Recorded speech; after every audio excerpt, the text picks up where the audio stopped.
Urine bladder shrinkage, frequent urination அப்படின்னு இருக்கு. To you have medicine suggest please அப்படின்ட்டு மகேந்திரன்றவர் கேட்டிருக்காரு.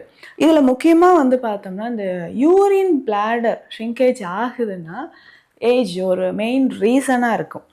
ஸோ இப்போ வந்து ஃப்ரீக்வெண்ட் யூரினேஷன் இருக்குது. ஸோ ஃப்ரீக்வெண்ட் யூரினேஷன் அப்படின்னு சொல்கிறதும் நம்ம பிளாடர் வீக் ஆகும்போது, ஸோ வயதானவர்களுக்கு அதிகமாக இந்த கம்ப்ளைண்ட்ஸ் இருக்கும். சுகர் இருக்கிறவங்களுக்கு, ஸோ டயபிட்டிஸ் இருக்கிற நபர்களுக்கு இந்த மாதிரி யூரின் லீக்கேஜ் வந்து அதிகமாக இருக்க சான்சஸ் இருக்குது. அதுவும் நைட் டைமில் பார்த்தோம்னா அடிக்கடி ஃப்ரீக்வெண்ட் யூரினேஷன் இருக்கும். ஸோ இதனால் ஸ்லீப் டிஸ்டர்பன்ஸ் ஆகிறது இருக்குது, வெயிட் லாஸ் ஆக வாய்ப்பு இருக்குது. அதே மாதிரி பார்த்தோம்னா நமக்கு இந்த ப்ரோட்டீன்யூரியா அப்படின்னு சொல்கிறோம் இல்லைங்களா? ஸோ ப்ரோட்டீன் லீக்கேஜ் யூரினில் இருந்தாலும் இந்த மாதிரி ப்ராப்ளம்ஸ் நிறைய பேருக்கு வருது. ஸோ ப்ரோட்டீன்யூரியா கண்டிஷன் இருந்தால் இந்த மாதிரி இருக்கலாம்.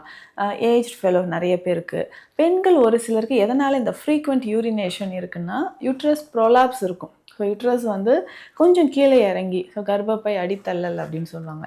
ஸோ கொஞ்சம் கீழே இறங்கும்போது பிளாடரில் ஒரு கம்ப்ரெஷன் உருவாகுது. அதனாலேயும் நமக்கு வந்து ஃப்ரீக்வெண்ட் யூரினேஷன் ஏற்படலாம். ஸோ இது எல்லாமே ஒரு ரீசன்.